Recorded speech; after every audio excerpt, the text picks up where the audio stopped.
கோவை மாநகரில் பெய்த மழை வாகன ஓட்டிகள் அவதி. கோடை வெயில் தணிந்து தற்போது கோடை மழை துவங்கியுள்ள நிலையில் பல்வேறு மாவட்டங்களில் தொடர்ச்சியாக மழை பெய்து வருகிறது. பல்வேறு மாவட்டங்களில் கனமழையும் சில மாவட்டங்களில் பரவலாக மிதமான மழையும் பெய்து வருகிறது.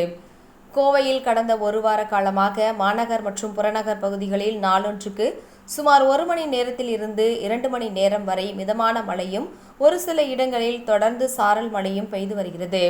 அதன் தொடர்ச்சியாக இன்று கோவை மாநகருக்கு உட்பட்ட சிங்காநல்லூர், புளியகுளம், இடையர்பாளையம், கவுண்டபாளையம், ஹோப்ஸ் உள்ளிட்ட பல்வேறு பகுதிகளில் சுமார் 1 மணி நேரத்திற்கு மேலாக பரவலாக மழை பெய்தது.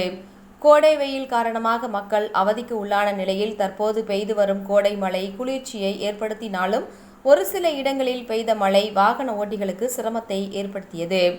குறிப்பாக கவுண்டபாளையம் பகுதியில் பெய்த மழையினால் சாலையில் மழைநீர் தேங்கி அனைத்து வாகனங்களும் பாதி அளவுக்கு நீருக்குள் மூழ்கின.